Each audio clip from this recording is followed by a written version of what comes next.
Tonight on Versus. They called it Tyrannosaurus Rex, the ultimate Terminator. 6 tons of bone-crunching bad dreams.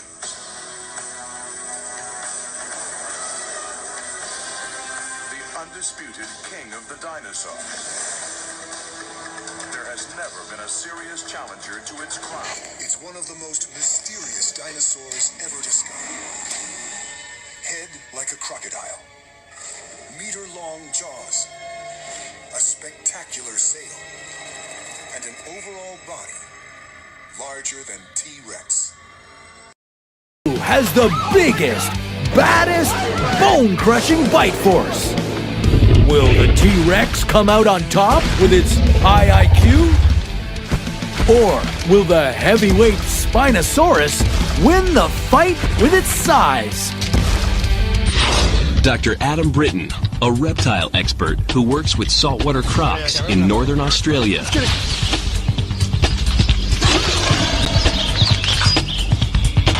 Dr. Adam Britton is a crocodile biologist. He lives and works with saltwater crocs in Australia's Northern Territory.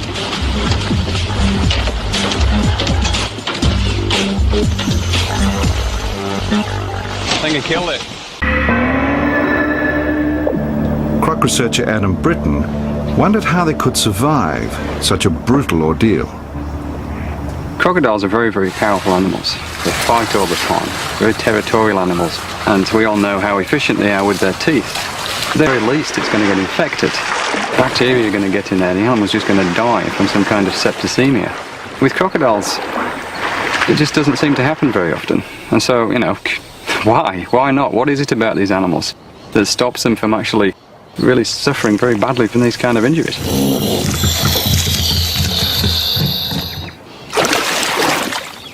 Adam helped make the remarkable discovery that one species, the Australian saltwater crocodile, has a natural antibiotic in its blood.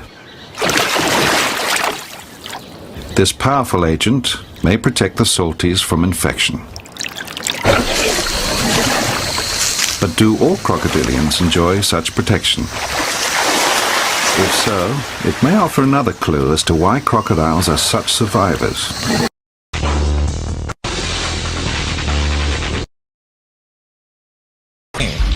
Dave Salmoni, a big cat expert who's teaching captive tigers to hunt in the wild. Good one, good boy, good boy.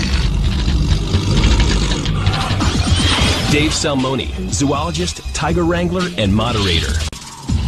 His most recent assignment, training zoo tigers to hunt in the wild. What do you think? Dave Salmoni is a big cat expert. His latest project, an unprecedented attempt to teach captive tigers to hunt. No one has gotten closer to tigers and lived, but not even Dave has been able to measure the power of their paws and jaws.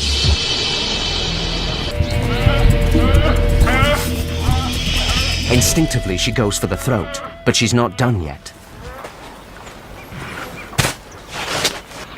The female's doing a great suffocation bite, but she's missed it by a bit. She wants to move it over a little bit right here so that there's no air going through it at all. Hey, buddy.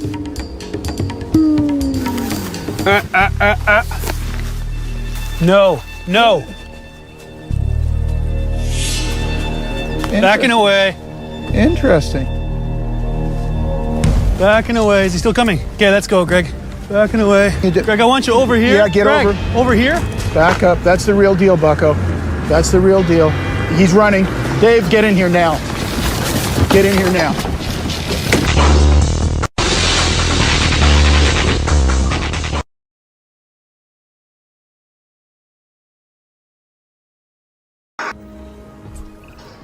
Okay, even I have to admit that this next dinosaur is impressive.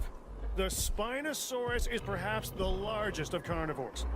Of course, I'll never get close enough to one to see for myself, but that's why I have you.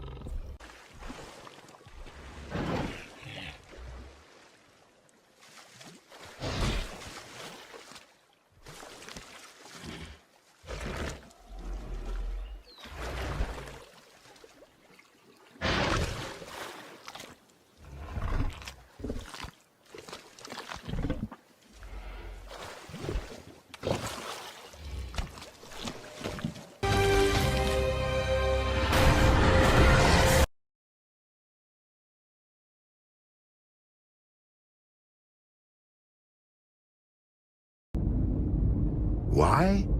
Because the creature's head bears a remarkable resemblance to that of a crocodile. A really big crocodile. With a giant claw powerful enough to punch through metal. A mouth full of crocodile-like teeth. And a sail on its back. It's the biggest, baddest, weirdest dinosaur you've never heard of. Its name is Spinosaurus. Now we unravel its deadly secrets. Spinosaurus deserves celebrity status too. Spinosaurus is a truly amazing dinosaur. It's big, it's really specialized, really well adapted to a different way of life than any other giant creature, and it's just plain weird looking. It certainly is one of the great stars in the history of dinosaurs. Spinosaurus has earned its Hollywood star. It's big and bizarre with a seriously bad attitude. If I heard that there was a living Spinosaurus today, I would be there in a flash. Now, our scientific team is resurrecting this monster to try to figure out how it lived, hunted, and killed. Resurrecting a dinosaur like Spinosaurus is pretty difficult, especially when the first specimen was destroyed and we can't even use those original bones. Recently discovered skull fragments reveal that Spino didn't bite like other big dinosaurs. Its teeth weren't designed to tear through armored skin, bone, and flesh like T-Rex. They're cone-shaped teeth, 6, 8, 10 inches long, possibly longer, sticking out of tremendously powerful jaws. Prey to bits. And it looks like Spinosaurus used a similar technique.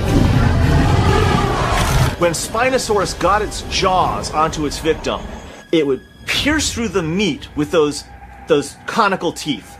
It would thrash its skull back and forth, yanking out chunks of meat, and as it's thrashing back and forth, that victim's neck could be broken.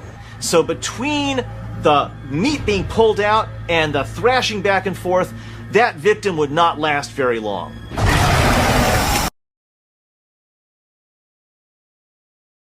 Crocodile-like head measuring 1.6 meters long and 27 centimeter teeth, this not-so-gentle giant was a force to be reckoned with. The spines on his upper back are called a sail.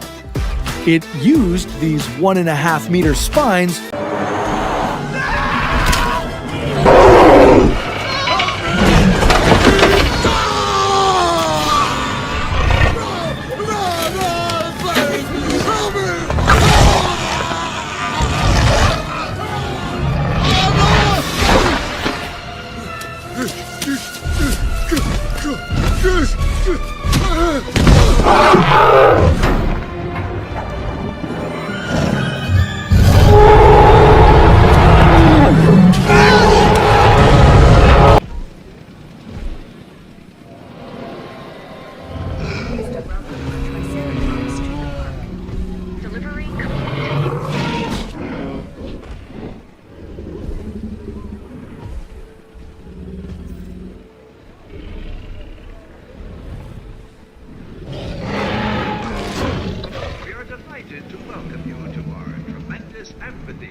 unforgettable view of our breathtaking,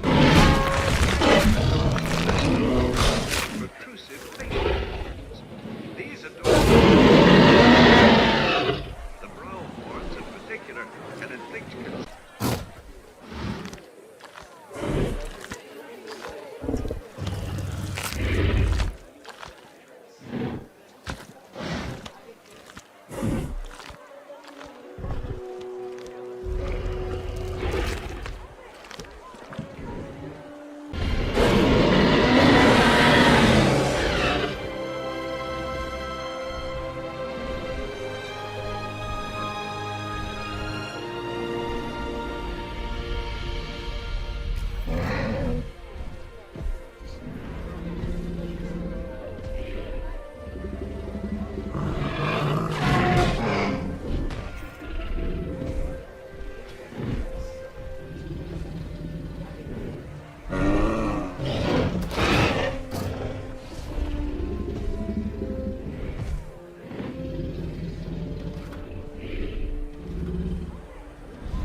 massive jaw, powerful leg muscles, and huge flesh-ripping teeth. It is commonly believed that T-Rex was the ultimate predator, but that would depend largely on how fast he ran. And this is the test Dino Lab is conducting today. To provide expert support for this experiment, we have called in 3 giants in the field of paleontology: Dr. Ryosuke Motani, Professor Kent Stevens, and Dr. Hans Larsen. I think that Tyrannosaurus rex is the most fascinating dinosaur and the most popular dinosaur of all time, and will be for a long time to come, because it's the largest carnivorous dinosaur that we have. There are 2 or 3 contenders, but it's certainly one of the largest. It's one of the oldest known dinosaurs as well. It was named in 1905, so now more than 100 years old. Plus, children's imaginations makes T-Rex the most popular dinosaur.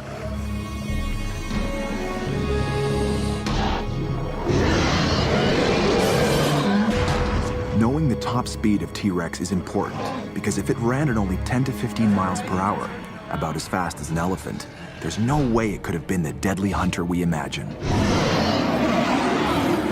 So, to find out how fast T-Rex could run, we first need to know how much it weighed. So here we have a femur, an upper leg bone of a T-Rex. Left side, right. From the left side, right. And the femur is nice because it gives us an idea as to what kinds of forces were going on in this animal, because it only walked on 2 legs.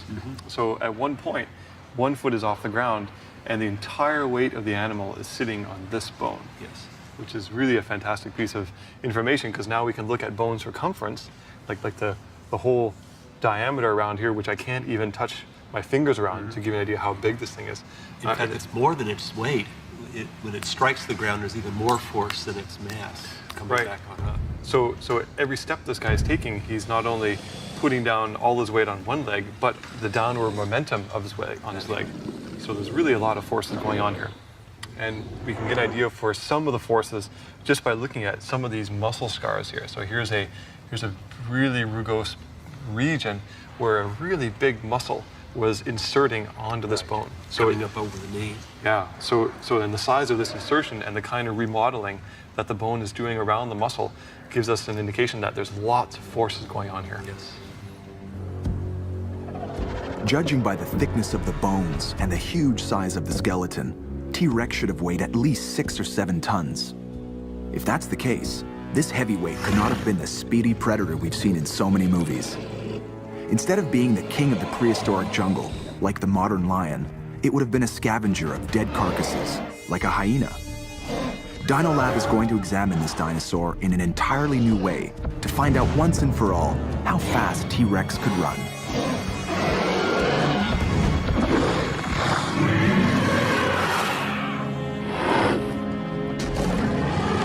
Up the treadmill, come on. Was it the fleet-footed predator of our imagination, or just a big, dumb scavenger of leftovers? Using a specially designed king-size treadmill, John and his team will clinically measure if the Roadrunner from Hell deserves its nickname. Really slow at first. Really slow. 5 kilometers. Right. 5 locations. So how fast was this guy, do you think? Well, that's the tricky question, because a lot of the estimates of, let's say, mass or speed are really based on the same kinds of values, like the circumference of the femur, for instance. And so it becomes a circular argument if we start trying to talk about the two together. So we have to find a way to tease them apart, and which has been the topic of research for many decades.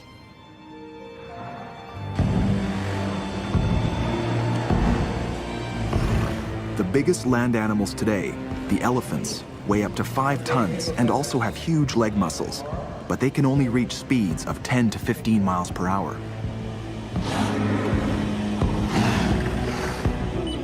Okay, yeah, faster.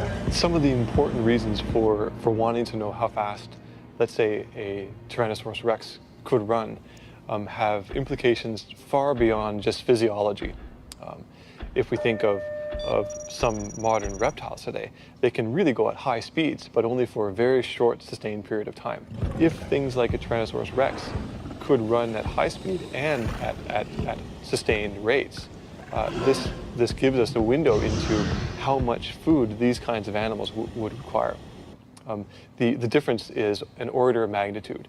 If it were cold-blooded with capabilities of doing short, fast burst speeds, it would, let's say, eat X number of pounds of meat per day. If it were highly endothermic, so warm-blooded, and doing the same thing, it would be 10x the amount of meat per day, which is, if we do the math up now, from how many pounds of meat a T-Rex would have to eat, if it were cold-blooded versus warm-blooded, is we're approaching eating an elephant a day.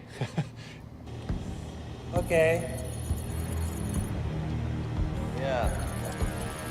If T-Rex needed to eat several tons of fresh meat every day, speed and endurance would have meant the difference between life or death. 15. 4 to 5 tons per day is a lot of meat. So the question we need to answer is, how could such a huge and heavy predator be so successful at running down its prey? It turns out that the T-Rex may have had a hidden advantage, one that paleontologists only recently discovered. By taking a much closer look at the T-Rex skeleton, scientists found that its bones are not solid, but riddled with holes.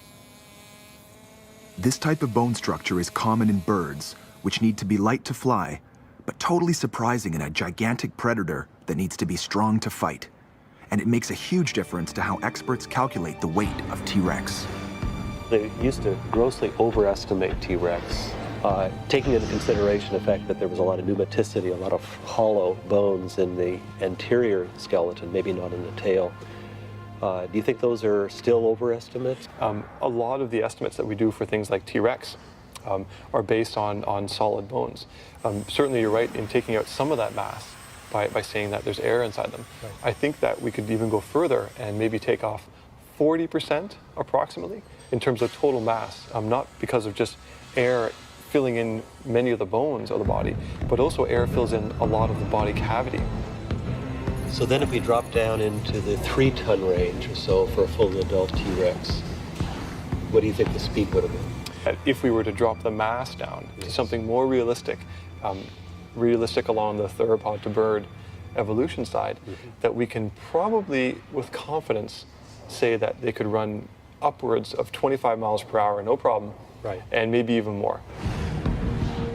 Some of the things that we have to take into account that have yet to be taken into account in terms of how fast a T-Rex could run are beyond computer models right now. Things like shock absorption, how much energy is stored within inside tendons or springs inside the body. If we look at the tails of T-Rex, they're very long. Half the length of the T-Rex is in the tail. The tail is also very stiff, with lots of muscles and tendons sheathing the outside of the tail, making it essentially a balancing organ. Now, if you put this thing on a treadmill and we watch how it runs, I would bet a lot of money that the tail is actually acting not only as a balancing organ, but as some kind of a force spring storage.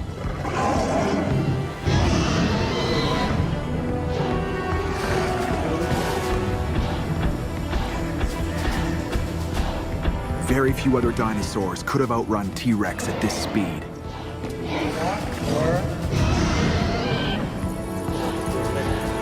25.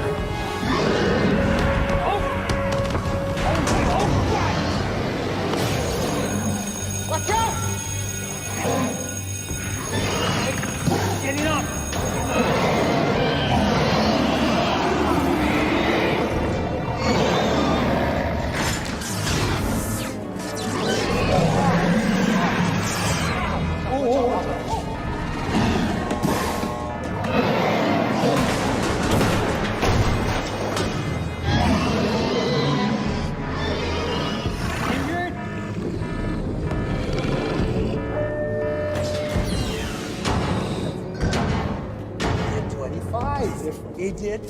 New discoveries show that the combination of a lighter body, along with a rigid tail that stores energy with every stride and then releases that energy like a spring, enabled T-Rex to run much faster than we previously thought.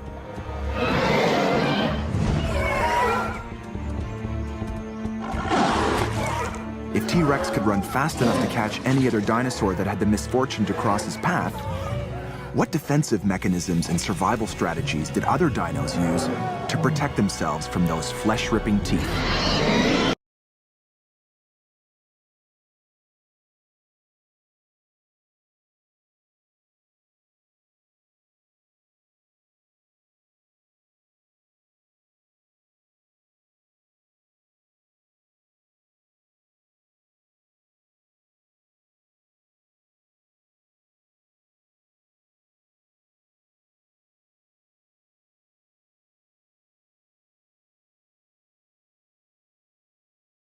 Help solve a mystery. Was T-Rex a predator or a scavenger? T-Rex was one of the last surviving dinosaurs and one of the biggest meat-eating dinosaurs ever known within the dinosaur world. And the question of whether or not it was a scavenger, so feeding on previously dead carcasses, or an active predator is a major question. The whole ecosystem, the lifestyle of what it was doing at the time, and how it fit into the rest of the animal and plant population rests on some of these fundamental questions, many of which are not testable with just fossils. Scavengers need powerful teeth and jaws to crush and eat bones. However, the fine, sharp teeth of meat-eating predators would shatter on bone. Dino Lab has created an experiment to safely test T-Rex's teeth. If it will cooperate. Full power in the fences.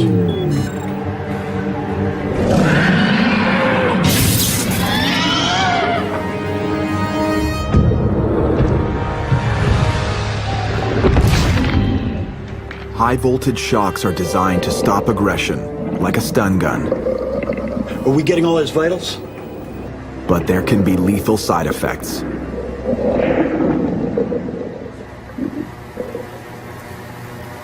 What do you see? Nothing.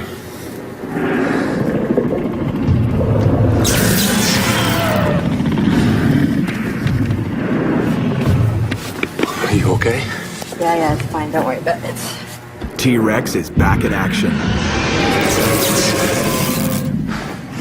Dino Lab team is now ready to see if T-Rex had the bone-chomping power of a scavenger. This is an upper jaw right there. That's huge. So the size of it, all this bone is here. Very just solid. It's raw, it's solid bone just to support these massive teeth. Right. Well, we do see that in some carnivores.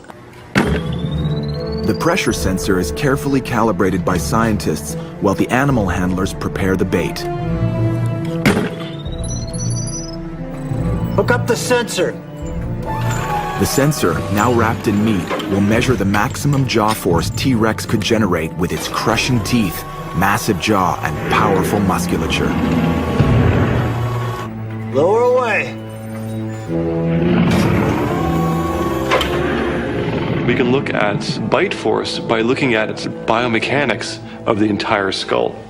And this requires looking at all the different joints in the skull, all the different bones, all the different muscle reconstructions, and see if we can come up with an idea of what the skull was doing in life.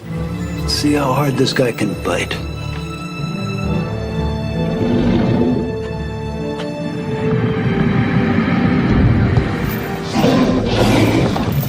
Lift the bait. Let's see if it bites harder.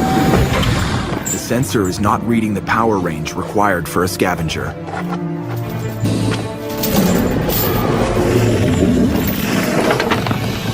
T-Rex is now biting into the bait with its full strength. The sensor is starting to overload. Drop it! Drop it now!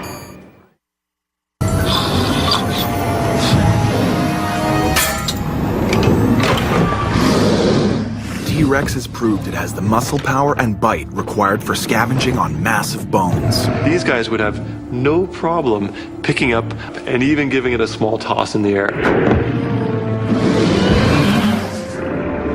T-Rex flies into a rage, furious that there is no tasty marrow at the heart of the sensor. Somebody's gonna have to go in there and retrieve the sensor. Dave, get in there and get the sensor. you serious? Okay. Just keep him busy.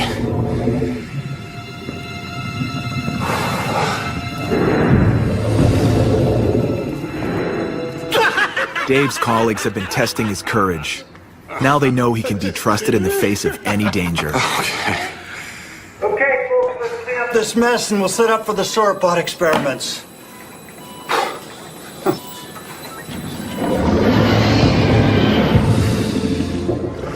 The biomechanics of T-Rex's very powerful jaw and colossal neck muscles would make it the perfect scavenger. The body of a young T-Rex is a total contrast. Almost a different animal. The juveniles seem to be very fast-footed, slender-skulled, slender teeth, very delicate, but very highly predatory-looking animals. But when we get to the full adults, where they get these big bulldog faces, massive skulls, massive necks, and really massive teeth, we can make a good case that the younger adolescent T-Rexes were more predatory, and that the older, more mature T-Rexes were transforming or tending into a more scavenging mode of life. Is there any comparable animal like this today? Well, actually, yes, the lion is a very good comparison, because in the lion pride, the females and the younger animals, which are comparatively smaller and lighter and faster, they're the ones who hunt. And the big male lions come in after the hunt is over, and basically they eat the killed animals, so they're being scavengers in a sense. The fleet-footed young T-Rex was a predator, and the massive muscular adult was more of a scavenger. Dino Lab's experiments have finally resolved the conflicting evidence that has caused so much debate.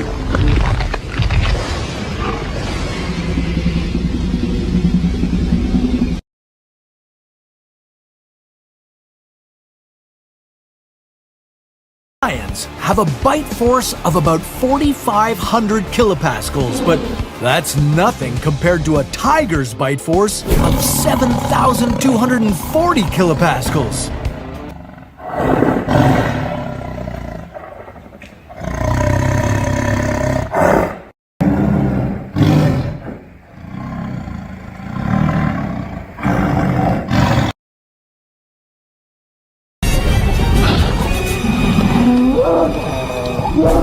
Was T-Rex a vicious killing machine? Was it the cold-hearted butcher we love to hate? Challenging the deadly reputation of T-Rex is nothing less than heresy.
60 sharp conical teeth that can grow to a size of 12 inches, it's no surprise.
These marvelous prehistoric animals in a state-of-the-art setting.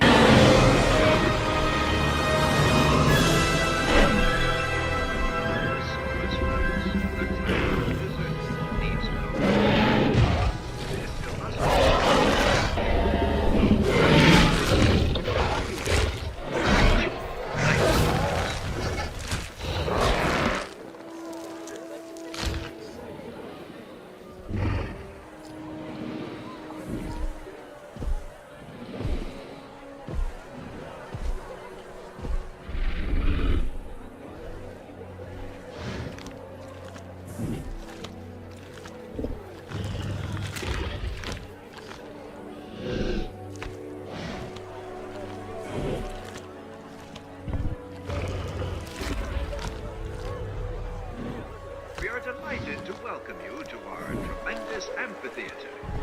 Every section of this venue offers an unforgettable...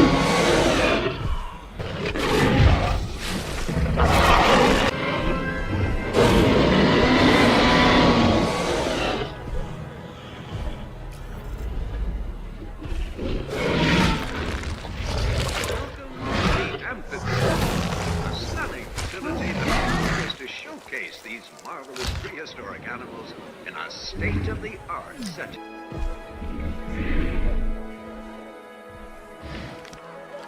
Tyrannosaurus rex, the tyrant lizard, needs no introduction. This illustrious theropod is one of the world's most iconic dinosaurs.